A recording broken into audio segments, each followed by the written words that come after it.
kewajiban dan memaksimalkan ketaatan kepada Allah Subhanahu wa taala.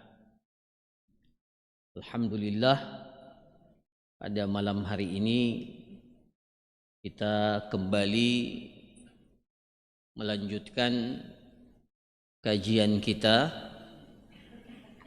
pembahasan kitab Al-Fiqhul Muyassar, pembahasan fikih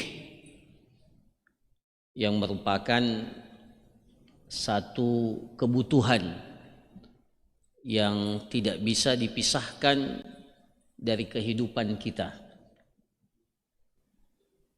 Makanan, minuman itu kita butuhkan ketika kita lapar, ketika kita haus.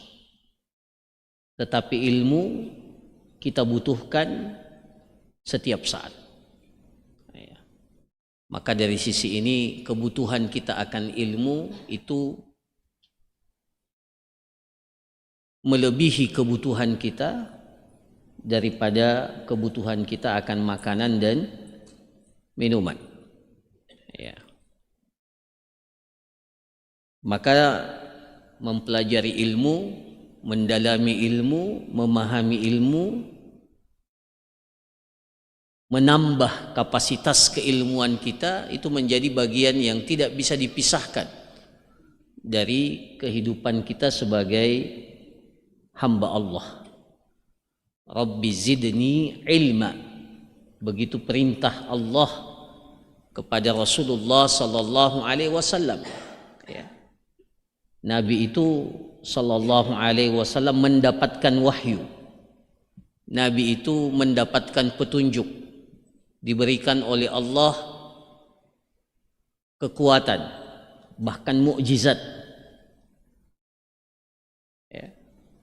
Tetapi Allah tetap memerintahkan kepada Rasulullah untuk menambah ilmunya. Rabbi zidni ilma, ya Tuhanku, berikanlah kepadaku tambahan ilmu.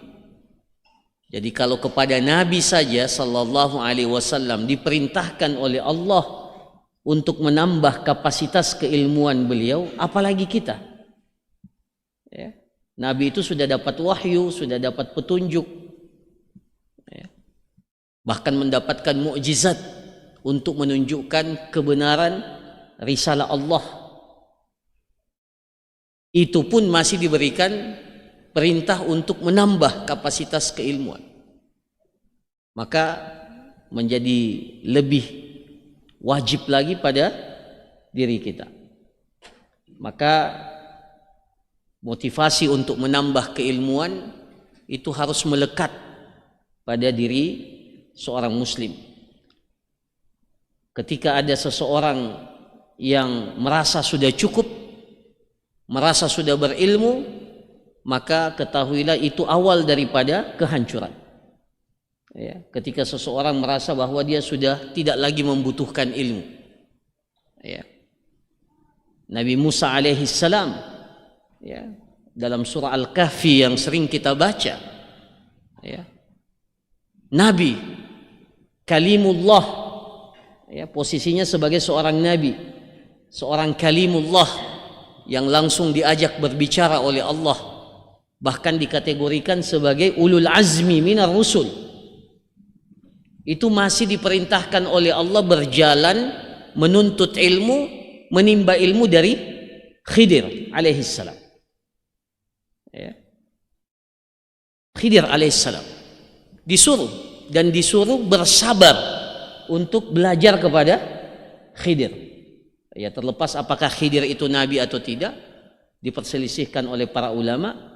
Kalau beliau bukan nabi, maka kedudukan Khidir itu lebih rendah dari Musa alaihissalam. Tetapi oleh Allah Subhanahu wa taala, Musa alaihissalam, Nabiullah Musa alaihissalam itu diperintahkan untuk belajar. Bahkan diperintahkan bersabar, meminta kepada Khidir untuk diajarkan ilmu yang dia tidak ketahui. Maka para jamaah sekalian, jangan sampai ada perasaan bahwa kita ini sudah cukup. Sudah tidak lagi membutuhkan ilmu. Apalagi sampai mengatakan, ya, segala sesuatunya saya telah mengetahuinya. Wa ma utitum minal ilmi illa qalila. Itu pun ilmu yang Allah berikan kepada kita itu masih sedikit. Ya. Jadi sealim-alimnya seseorang di atas muka bumi ini, ilmu yang diajarkan oleh Allah kepada kita manusia itu masih sedikit. Ya. Jadi jangan pernah merasa berbangga, apalagi merasa cukup dengan ilmu itu. Makanya kepada para ulama, ada dua orang yang tidak akan mendapatkan ilmu. La yata'allamul ilma mustakbirun wala mustahyin. Tidak akan mendapatkan ilmu orang yang mustakbir, orang yang sombong, yang sudah, ya, yang sudah merasa bahwa ya, saya sudah mengetahui. Ya. Biasanya penyakit orang yang berilmu itu ketika dia merasa cukup. Ya. Nah, ya. Kemudian yang kedua, mustahin, sebaliknya, orang yang malu. Ya, malu dalam makna yang negatif. Ya, kalau malu untuk melakukan kemaksiatan kepada Allah, itu bagian daripada keimanan. Al-haya'u minal iman. Tapi yang dimaksud dengan malu ini, malu dalam makna negatif. Malu untuk belajar. Ya. Malu untuk bertanya. Malu untuk mengetahui sesuatu yang sebenarnya dia butuhkan. Ya. Para jamaah sekalian yang dirahmati oleh Allah, ternyata banyak di antara kaum muslimin itu mengerjakan satu amalan, dia tidak tahu apa yang dia kerjakan. Ya, ini bulan Syawal, Zulqa'dah sampai awal Zulhijjah itu bulan-bulan haji. Ya. Setiap tahun banyak jamaah haji, bahkan jutaan yang pergi haji. Tetapi yang mengerti betul tentang pelaksanaan ibadah haji itu sedikit. Padahal dia akan lakukan, dia akan laksanakan ibadah haji itu. Ya. Kami pernah mencoba menanyakan, melakukan survei kecil-kecilan di Mekah. Ya. Kita coba menanyakan para jamaah haji itu waktu haji, waktu melaksanakan haji, haji apa yang dia lakukan. Sebagian jamaah itu padahal sudah haji, ini sudah selesai prosesi haji, dia tidak tahu haji apa.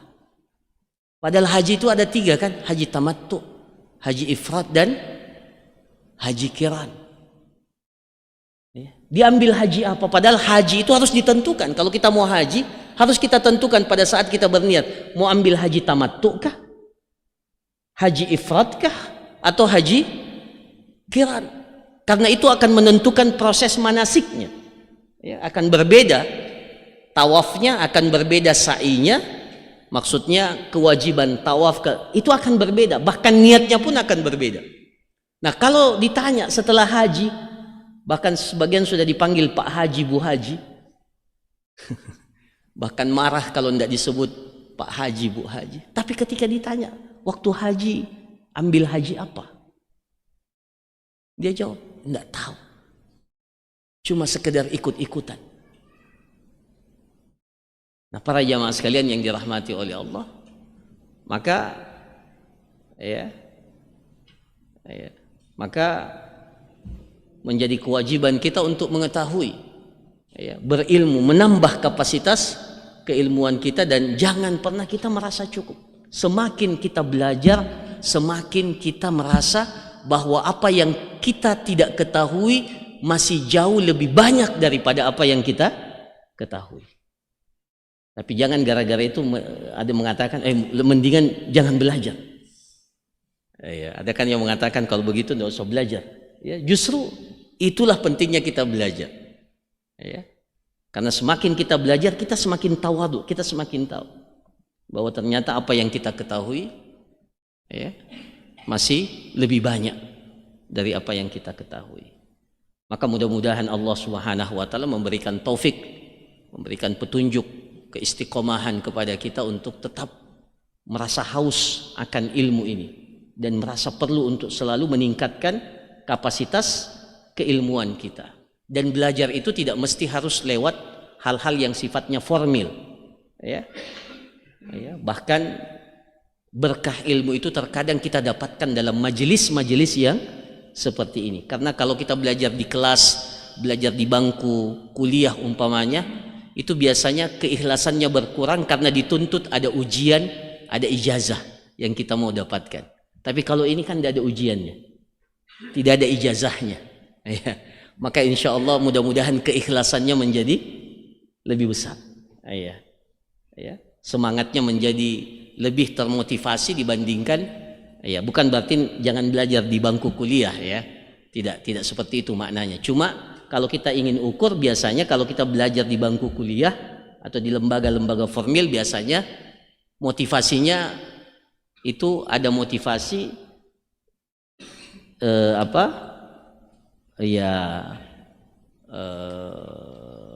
sesuatu yang mendorong kita, ya, selain semata-mata karena Allah, ya tidak ada yang salah di situ, tapi ya tentunya akan berbeda ketika itu berangkat dari motivasi kita untuk semata-mata untuk mendapatkan, ya, keridhaan Allah dengan menghadiri majelis ilmu ini.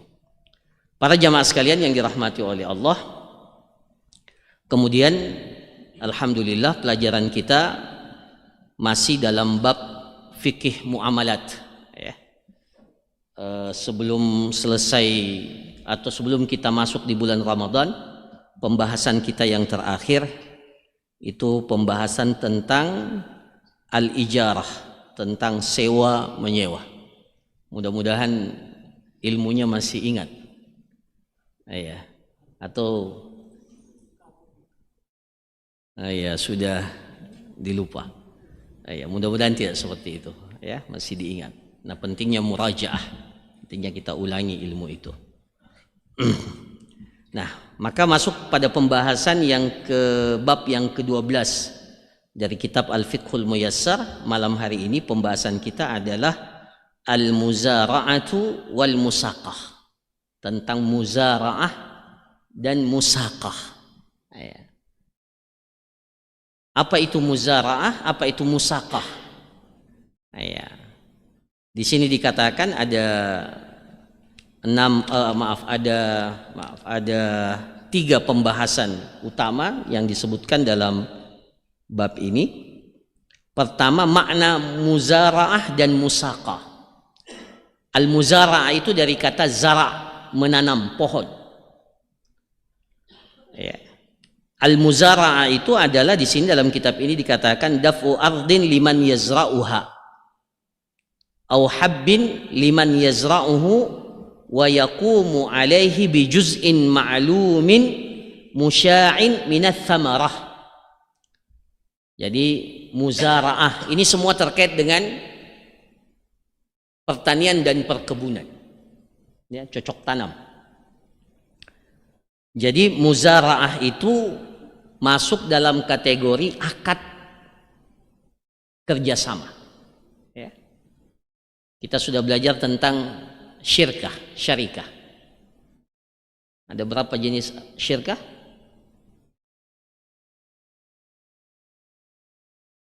Ada berapa yang kita pelajari?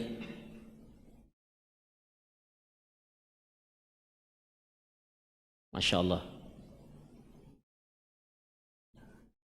Jangan pelajarannya hilang bersamaan dengan puasa.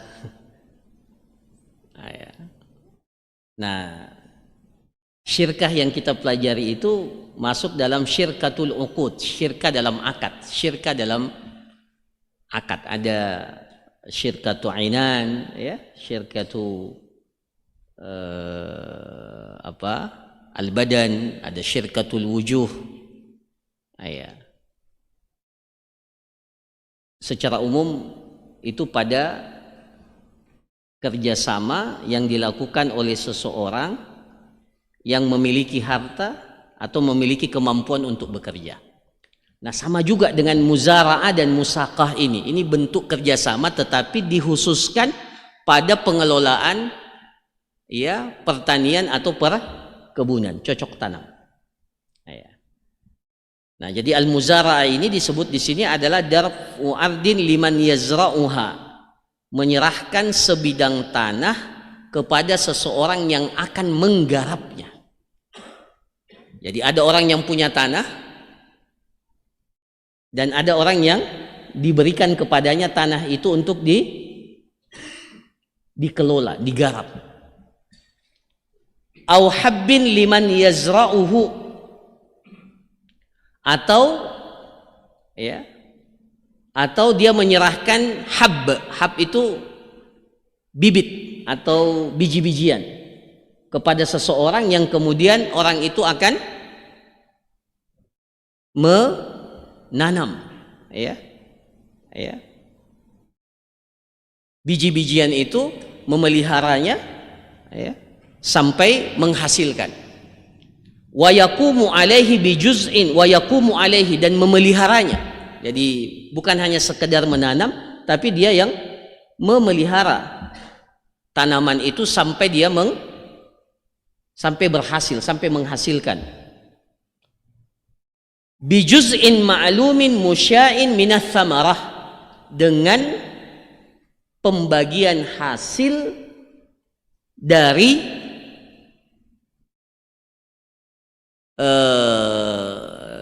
dengan pembagian hasil yang didapatkan dari hasil tanaman itu. Ya, itu namanya apa? Namanya muzara'ah. Jadi ada dua bentuknya. Ada yang memiliki tanah, kemudian dia bersepakat dengan seseorang untuk menggarap tanah itu. Saya punya tanah 1 hektar. Saya katakan kepada seseorang, Anda kan punya bibit, ya silakan, ya bibit apa?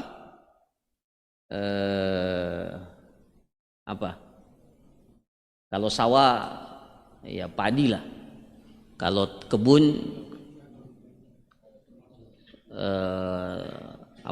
tomat, ya cabai, bayam, kangkung, ya. Nah, atau pemilik tanah sekaligus memiliki bibitnya. Nah, dia serahkan kepada seorang, ini saya punya tanah, kemudian ini bibitnya, ya silakan Anda kelola. Nah, itu namanya muzara'ah, dengan kesepakatan bahwa nanti ketika dia sudah panen, maka dia mendapatkan bagian yang telah disepakati ya dari hasil panennya itu. Nah, itu namanya muzara'ah. Kemudian yang kedua, al-musaqah, dari kata saqyu. Saqyu itu artinya menyiram. Ya, dalam bahasa Arab saqa yasqi artinya menyiram. Musaqah. Ya, musaqah. Apa itu musaqah? Di sini dikatakan daf'u syajarin magrusin ma'lumin lahu samarun ma'qulun liman ya'malu alaihi bijuz'in musya'in ma'lumin minas samarah. Jadi musaqah adalah daf'u syajarin magrusin ma'lum, menyerahkan pohon yang sudah tertanam, ya, jadi sudah ada pohonnya, ya. Syajar itu pohon. Kalau muzara'ah itu identik dengan tanaman yang tidak perlu menunggu waktu lama, bisa diambil hasilnya. Kalau musaqah itu memang pohon, ya. Jadi syajar, bedakan syajar, pohon yang ada batangnya, itu namanya, itu di musaqah, ya. Daf'u syajarin magrus, yang sudah tertanam, maklum, diketahui, jelas, ya. Lahu samarun, yang memiliki buah. Kalau dahulu kurma, ya. Kalau kita di Indonesia mangga, ya. Saya punya kebun mangga 100 pohon. Ya.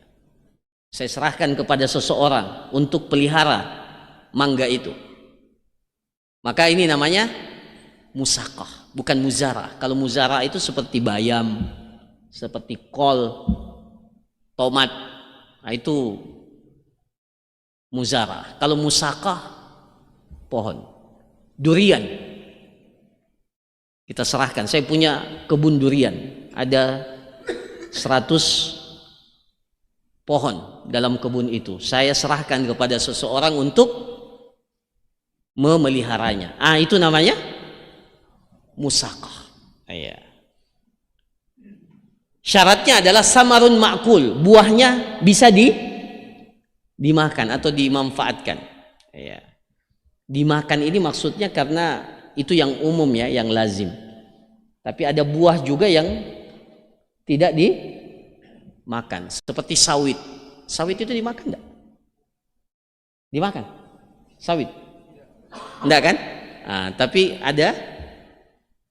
ada hasilnya. Ya. Liman ya'malu alaihi, ya, kepada orang yang akan mengelola kebun itu, pohon itu.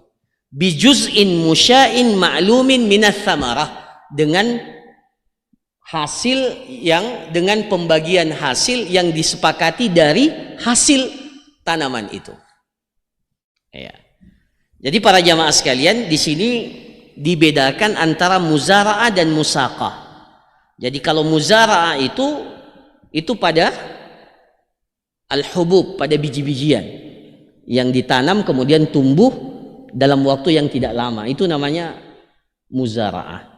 Sementara musaqah itu pada pohon. Iya, pada pohon. Ya, yang membedakan kalau muzara'ah itu memang dari awal. Ya. Diberikan bibit atau pemilik bibitnya sendiri yang mengelola tanaman itu. Ya. Yang menyatukan keduanya, ya, bahwa masing-masing mendapatkan bagian dari hasil tanaman itu sesuai dengan kesepakatannya. Ya. Nah, apa hukumnya para jamaah sekalian? Kedua akad ini disyariatkan, masyru'atan. Wa huma minal uqudil jaizah. Dan dia diantara akad yang dibolehkan karena dibutuhkan. Tidak setiap pemilik tanah punya kesempatan, punya waktu untuk mengelola tanahnya. Tidak setiap pemilik kebun itu mempunyai kemampuan untuk mengelola kebunnya. Ya. Maka dia butuh bantuan orang lain. Maka salah satu bentuk akad yang dibolehkan adalah muzara'ah dan musaqah ini. Bahkan Nabi SAW dalam hadis Ibnu Umar radhiyallahu anhuma, anna nabiyya sallallahu alaihi wasallam amala ahla Khaybar bi syatri ma yakhruju minha min samarin aw zar'in. Hadis ini menunjukkan disyariatkannya musaqah atau dibolehkannya musaqah dan muzara'ah. Jadi Rasulullah pernah mempekerjakan penduduk Khaybar. Penduduk Khaybar itu satu tempat, ya, yang berjarak sekitar 150 kiloan ya dari kota Madinah ke arah Syam, ya, ke arah negeri Syam, ke arah Yordania, ya, ke arah, ya, jadi ke arah Syam. Itu ditinggali oleh komunitas orang Yahudi. Ya. Ketika kawasan itu dikuasai oleh Nabi Shallallahu Alaihi Wasallam pada tahun ke-7 Hijriah. Jadi Khaybar ini, ya, Khaybar ini dikuasai oleh Nabi SAW atau direbut oleh Nabi itu tahun ke-7 Hijriah sebelum Fathu Makkah. Maka ketika telah menguasai Khaybar ini, maka Rasulullah tetap mempekerjakan komunitas Yahudi itu untuk mengelola kebun-kebun yang ada di Khaybar. Nah, jadi Nabi SAW mempekerjakan, ya, penduduk Khaybar dengan bisyatri ma yakhruju minha min samarin aw zar'in, dengan perjanjian bahwa penduduk Khaybar itu mendapatkan setengah dari hasil kebun atau tanaman yang ada di Khaybar itu. Nah, jadi Rasulullah sendiri yang melakukan praktek muzara'ah dan musaqah dengan penduduk Khaybar. Maka hadis ini menjelaskan dalil dibolehkannya kita melakukan akad muzara'ah dan musaqah. Nah, para jamaah sekalian yang dirahmati oleh Allah, ada 4 syarat yang harus terpenuhi dalam akad muzara'ah dan musaqah. Ya, jadi yang punya kebun, yang punya tanah, yang ingin mempekerjakan seseorang pada kebunnya atau pada tanahnya atau pada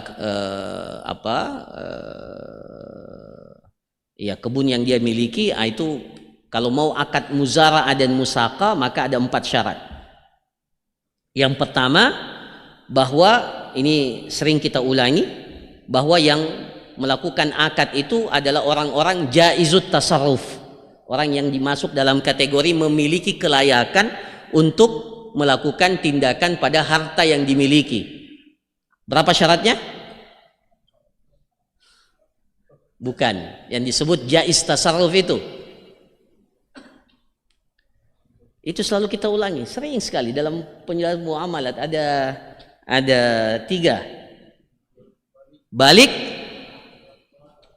Balik berakal, ada satu lagi, Rashid. Ya, itu ingat, Rashid, memiliki apa? Kecakapan. Ya, jadi ada orang yang balik berakal tapi tidak Rashid. Jadi harus dua-duanya ini memiliki kelayakan ini atau memenuhi persyaratan ini. Itu namanya jaiz tasarruf. Jadi dalam fikih muamalat itu syaratnya bukan hanya balik dan berakal. Kalau beribadah, iya balik berakal. Syarat sahnya ibadah itu balik berakal. Tapi kalau dalam fikih muamalat harus ditambah 1, Rashid, memiliki kecakapan. Ya, jadi dia dapat mengelola harta itu dengan baik. Kemudian yang kedua, ya, itu syarat umum ya, yang pertama. Syarat yang kedua, an yakuna syajaru ma'luman fil musaqah wal bidru ma'luman fil muzara'ah. Pohonnya itu harus jelas pada musaqah, dan pada muzara'ah bibitnya juga harus jelas. Ya, jadi kalau di kebun itu ada pohon durian, ada pohon mangga, maka harus dijelaskan mana yang dikelola, pohon duriannya kah, pohon mangganya kah, atau dua-duanya. Ya, jadi harus dijelaskan. Begitu pula jenis bibitnya yang akan ditanam pada muzara'ah itu juga harus jelas. Dari siapa atau siapa pemiliknya, ya, dan jenis bibit apa. Nah, itu nanti disepakati oleh masing-masing. Ya, tidak boleh dia katakan terserah bibit apa saja yang kamu tanam. Tidak boleh begitu. Yang penting ada hasilnya.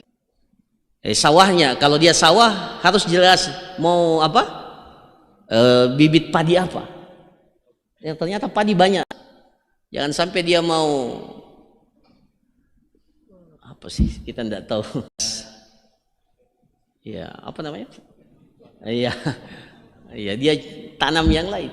Iya. Jadi harus dijelaskan, ya, apa bibit yang akan ditanam. Itu harus jelas. Baik bibitnya itu berasal dari pemilik tanah atau berasal dari penggarap. Itu boleh saja, ya, atau dari dua-duanya pun tidak apa-apa. Ya. Yang penting harus dijelaskan. Nah, itu syarat yang kedua. Jadi tidak boleh yang penting kamu garap saja, nanti hasilnya kita bagi 50-50. Ya, tidak boleh seperti itu. Harus jelas apa yang akan ditanam. Itu pada muzara'ah. Kalau musaqah kan pohonnya sudah ada, tinggal dipelihara sampai dia berbuah. Nah, itu yang kedua. Yang ketiga, ini pada musaqah bahwa buahnya itu dapat dikonsumsi, ya, an yakuna lisyajari samarun ma'kul, dapat dikonsumsi, ya, memiliki hasil yang dapat dikonsumsi. Ya. Seperti apa? Kurma, seperti mangga, pisang. Ada yang punya kebun pisang. Ya. Atau ya kalau sekarang kan komoditasnya lebih ini lagi, seperti sawit itu meskipun tidak dimakan tapi hasilnya itu dibuat apa kalau sawit itu? Minyak. Nah, itu kan pada akhirnya juga akan dikonsumsi. Nah, ya. Itu yang ketiga. Yang keempat ini yang penting. An yakuna lil amili juz'un ma'lumun mimma yahsulu min samari syajarah au minal ghullah. Jadi bagian amil itu adalah ya hasil dari tanaman itu, tetapi musya' ma'lum. Jadi ada dua syaratnya. Musya' itu tidak ditentukan. Ma'lum jelas, ya, tidak ditentukan tapi jelas. Bagaimana itu? Maksudnya tidak boleh dikatakan bahwa ayo kita kerjasama, ini umpamanya kebun mangga, ya kita yang ini saja ya, mangga umpamanya. Nanti bagianmu 100 kilo dari hasil panen mangga tahun ini, 100 kilo. Boleh enggak itu? Itu sudah ditentukan. Itu namanya tidak musya'. Ya? Tidak musya'. Jadi tidak boleh dikatakan 100 kilo. Ternyata setelah panen hasilnya cuma 100 kilo. Pemiliknya dapat apa? Tidak dapat pohonnya. Jadi tidak boleh seperti itu. Ya? Atau musya', atau begini, pemiliknya tahu ini durian yang di bagian sini, ini durian apa namanya yang mahal itu, musangking. Masya Allah, ada yang sudah pernah rasakan musangking? Ya. Kalau ada ajak-ajak saya juga, makanya kayaknya kita sering kita dengar ini musangking, katanya mahal ya. Ya. Masya Allah. Jadi pemiliknya punya banyak durian di kebun itu. Dia bilang pohon yang ini, dia sudah tahu ini bibitnya apa, musang. Ini bagian saya, yang lainnya bagianmu. Boleh enggak itu? Tidak boleh. Ya. Itu namanya tidak musya'. Ya. Jadi tidak boleh ditentukan. Jadi penentuan bagi hasilnya itu dari hasil panen itu ditentukan dengan apa? Nisbah. Ya. Anda 30, saya 70. Anda 50, saya 50. Atau Anda sepertiga, saya 2/3. Anda setengah, saya setengah. Seperti Rasulullah SAW dengan ahlu Khaybar itu menetapkan setengah dari hasilnya. Jadi tidak boleh ditentukan memang dari awal. Dan itu prinsip dalam akad kerjasama kan seperti itu. Bahkan dalam mudharabah pun tidak boleh langsung dikatakan nanti hasilnya yang penting setiap bulan Anda dapat 5 juta. Boleh nggak itu? Dalam mudharabah tiap bulan. Iya kalau Anda dapat 5 juta. Tapi kalau kurang 5 juta siapa yang tidak boleh. Jadi yang disepakati itu dengan ya dengan bijuz'in ma'lu apa musya', itu namanya musya'. Tidak boleh ditentukan berapanya. Ya. Ya. Bahkan dalam akad syirka pun tidak boleh menentukan itu. Jadi ya cukup dikatakan sepertiga, saya setengah, Anda setengah, saya 50, Anda 50. Ya itu nanti tergantung ke kesepakatan ya dari masing-masing. Ya. Nah begitu pula kalau dalam muzara'ah. Jadi hasilnya ya. Dari hasilnya. Jadi kalau tanam lombok, cabai, nah, maka nanti hasilnya berapa hasil panennya nanti dibagi ya sesuai dengan kesepakatan. Nah, para jamaah sekalian yang dirahmati oleh Allah, ini singkat saja yang terakhir. Beberapa hukum ya saya jelaskan secara singkat. Insyaallah terlalu cepat kayaknya isyanya ini. Ya. Yang pertama, amil itu bertugas ya. Amil ya pekerja itu harus melakukan semua tugas yang terkait dengan penjagaan tanaman atau tanaman itu sesuai dengan yang sesuai dengan apa yang berlaku di tempat itu, seharusnya seperti itu. Ya, jadi di sini katakan yalzamul amil an ya'mala kullama yuaddi ila salahis samar. Jadi semua yang menjadikan tanaman itu berhasil, maka itu harus dilakukan oleh pekerja itu. Ya, dan itu dikembalikan kepada kebiasaan yang berlaku di tempat itu. Jadi dia tidak boleh melakukan hal-hal yang bertentangan, ya, bertentangan. Jadi umpamanya seperti apa? Ada sejenis, ya, kalau seperti kurma itu harus dikawinkan, harus dikawinkan. Kalau tidak dikawinkan, maka jadi bukan hanya manusia yang butuh dikawinkan, bukan. Sebagian tanaman juga itu harus dikawinkan. Kalau kita apa yang dikawinkan? Salak ya? Salak ya? Iya, salak. Jadi kalau dia tidak melakukan itu, maka dia telah melakukan tindakan yang tidak tepat. Ya, jadi amil itu harus bertanggung jawab untuk itu. Baik min harsin, ya, menanam, menyiram, membersihkan, perawatan, ya. Nah, ini disebut talqih an-nakhl, mengawinkan kurma itu, ya. Tajfifis samar, kalau buahnya harus dikeringkan, maka dia harus lakukan. Jadi semua hal yang menjadikan tanaman itu berhasil itu harus dilakukan oleh amil.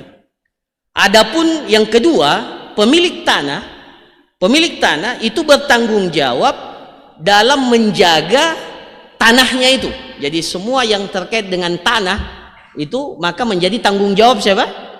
Pemilik tanah. Seperti apa? Di sini dikatakan seperti kalau ternyata kalau ingin berhasil maka harus dibuatkan sumur di tempat itu. Maka sumur itu menjadi tanggung jawabnya siapa? Bukan pengelola, bukan yang ini, menjadi tanggung jawab pemilik tanah. Iya. Atau umpamanya kalau tidak bisa gali sumur, maka tanggung jawab pengairan itu menjadi tanggung jawab pemilik tanah. Atau ternyata kebunnya itu butuh pagar, pembatas. Kalau tidak ada pagarnya maka akan rentan, ya. Tanamannya bisa rusak atau dicuri oleh orang. Maka tanggung jawab memagari itu tanggung jawabnya siapa? Pemilik tanah. Ya. Nah, yang ketiga di sini dikatakan amil itu telah dikatakan memiliki bagian yang telah disepakati dengan munculnya buah. Jadi kalau sudah mulai muncul buahnya atau tanaman itu sudah menunjukkan tanda-tanda memiliki hasil, maka pada saat itu dikatakan si amil ini, pekerja ini memiliki hak atas tanaman itu. Ya. Apa konsekuensinya kalau terjadi pembatalan akad? Ya. Jadi kata para ulama ini yang keempat, ya. Di sini dikatakan likulli aqidin faskhul aqdi matasya. Ya. Li'annahuma aqdun jaizun gairu lazim. Jadi dalam akad muzara'ah, akad musaqah ini masuk dalam kategori akad jaiz. Apa itu akad jaiz? Bisa dibatalkan secara sepihak. Ya. Bisa dibatalkan secara sepihak. Jadi tidak sama dengan jual beli, tidak sama dengan sewa menyewa, tidak boleh dibatalkan secara sepihak. Kalau jual beli kan tidak boleh dibatalkan. Kita sudah deal, sudah akad, tapi tiba-tiba bilang batal seenaknya saja. Nah, itu tidak boleh. Begitu pula dalam sewa menyewa, itu tidak boleh batal sepihak. Harus dengan persetujuan pihak yang kedua. Tapi dalam akad musaqah dan muzara'ah itu boleh dibatalkan sepihak. Tapi ada konsekuensinya dari pembatalan itu. Kalau dibatalkan secara sepihak, maka di sini dikatakan, ya, fa in fasakhal aqdu wa qad dhahara samara, kalau pembatalan itu setelah muncul apa? Buahnya. Sudah muncul duriannya. Tiba-tiba pemilik kebun bilang batal. akadnya. Ya. Maka para jamaah sekalian di sini dikatakan kalau ya pembatalannya itu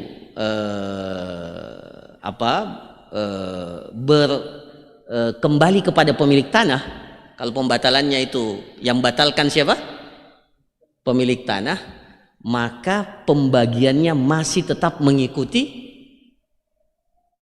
mengikuti apa yang telah disepakati. Jadi kalau duriannya sudah apa? Atau mangganya sudah enggak perlu menunggu matang ya. Sudah mulai muncul buahnya. Tiba-tiba pemilik kebun ya batal saja akadnya. Boleh secara hukum asal dia boleh batalkan. Tapi konsekuensi pembatalan itu tidak merubah kesepakatan.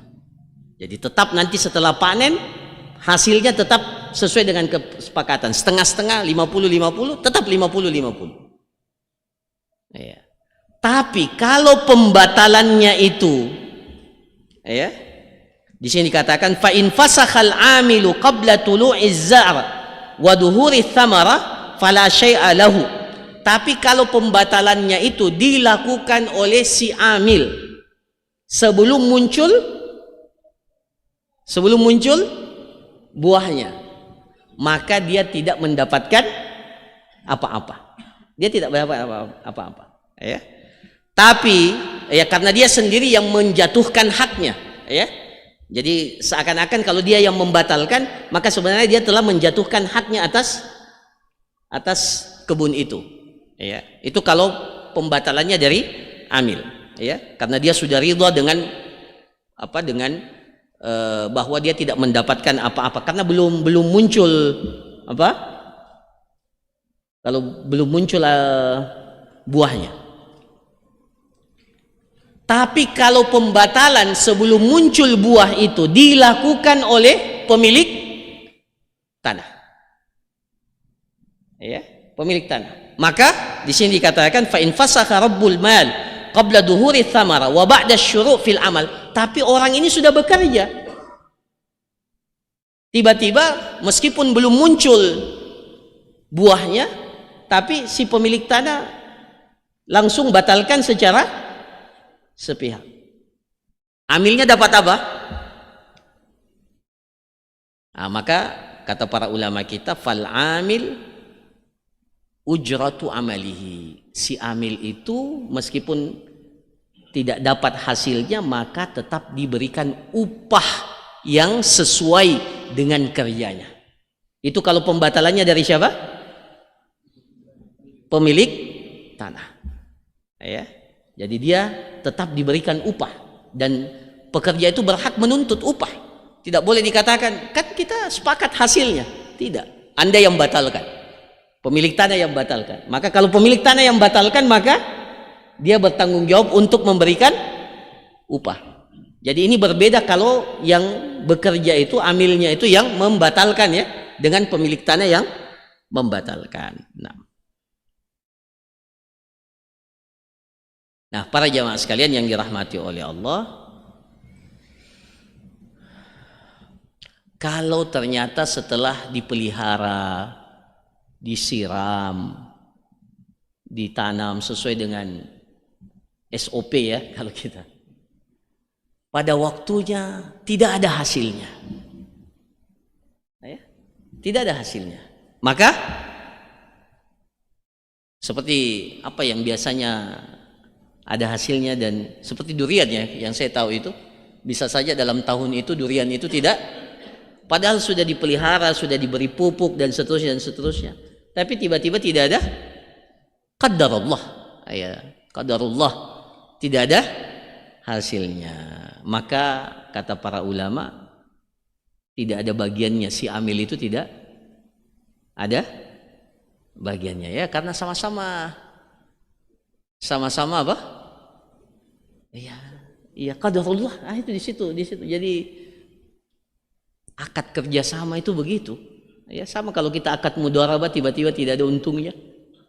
Ya maka si amil sudah rugi dengan tenaga, rugi artinya dia sudah bekerja dengan tenaganya tidak dapat apa-apa, yang pemilik modal pun ya tidak dapat apa-apa. Ya, jadi modelnya seperti itu. Jadi kalau sudah diusahakan ternyata kebunnya tidak menghasilkan, ya, padahal sudah dilakukan hal-hal yang diperlukan, maka tidak ada. Nah, ini para jamaah sekalian, dan ini muzara'ah dan musaka ini bisa dijadikan sebagai patokan untuk akad yang lain meskipun bukan pada tanaman. Seperti umpamanya saya punya mobil, saya serahkan kepada seseorang.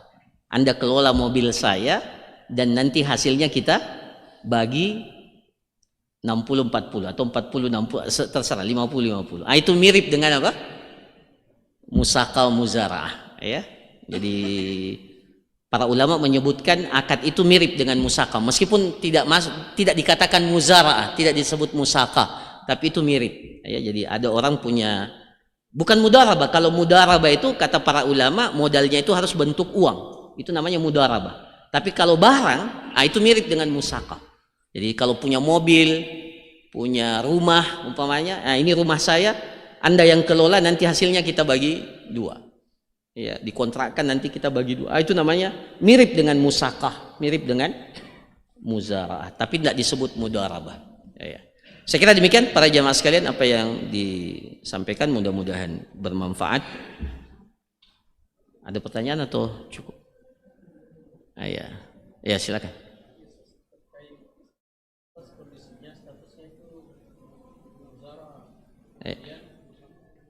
Yang mau ditanam itu masuk kategori musaka.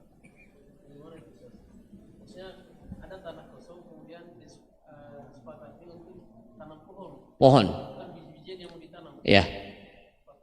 Itu masuk musakah nanti. Iya, musaka. Musaka itu kalau ada batangnya, ada ya, meskipun prosesnya dari awal, tapi tentunya ini amilnya harus bersabar. Iya betul, ya. Makanya kalau amilnya ya seperti mangga itu, kalau durian berapa tahun? Nah, ya selama itu harus bersabar karena akadnya nanti kalau sudah ada buahnya. Jadi kalau dia mau bersabar selama itu ya, masya Allah. Ya, jadi nanti terhitung musakah. Ya, kalau dia berbentuk pohon itu musakah. Ya. Wallahu a'lam. Ya. Tadi. Ya, silakan.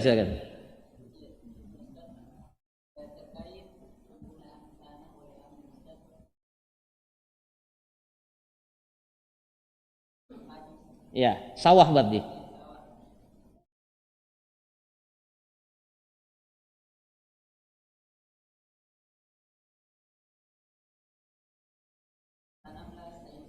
Ya.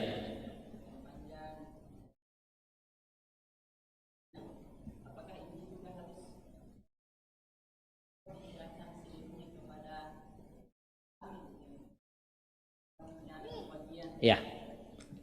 Ya. Semua tindakan terhadap tanah itu harus dengan seizin pemilik tanah. Ya.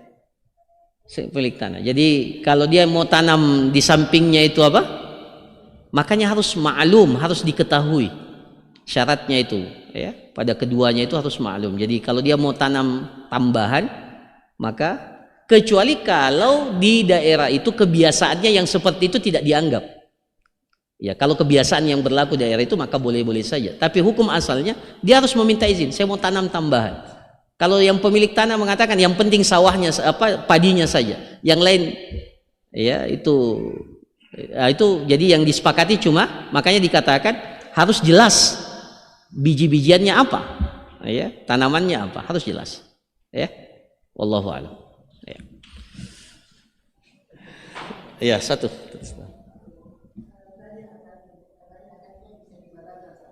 Supaya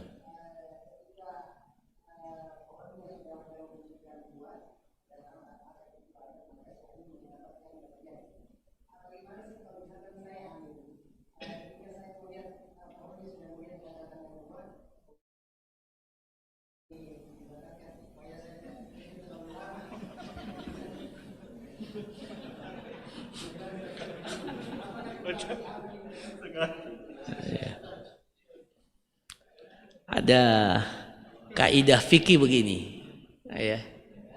Man ista'jala syai'an qabla awanihi uqiba bihirmanihi. Siapa yang tergesa-gesa untuk mendapatkan sesuatu, maka dihukum dia tidak mendapatkan apa-apa dari sesuatu itu. Dia bilang, lamanya ini bapak saya meninggal, saya tidak dapat warisan. Bagaimana kalau saya racuni saja? Na'udzubillah min dzalik, ya. Jadi dia tergesa-gesa untuk mendapatkan sesuatu itu, maka hukumnya apa? Uqiba bihirwani. Maka di dalam syariat dia tidak dapatkan apa-apa. Jadi maksud itu mempunyai peranan juga. Jadi kalau dia maksudnya supaya dia tidak bekerja, maka pertama dia berdosa tentunya dengan Nah, itu kan ada uzur, ya, ada uzur. Maka dia tetap mendapatkan hak. Tapi kalau seperti itu tadi, yang penting sudah nih. Setelah itu saya ini kan dia insya Allah dapat. Itu tidak boleh dengan niat seperti itu. Ya. Saya kira demikian para jamaah sekalian, cukup kita cukupkan. Insya Allah kita lanjutkan pada pertemuan yang akan datang. Subhanakallahumma rabbana wa bihamdika asyhadu an la ilaha illa anta astaghfiruka wa atubu ilaik. Wassallallahu ala nabiyyina Muhammad wa ala alihi washabihi ajmain. Assalamualaikum warahmatullahi wabarakatuh.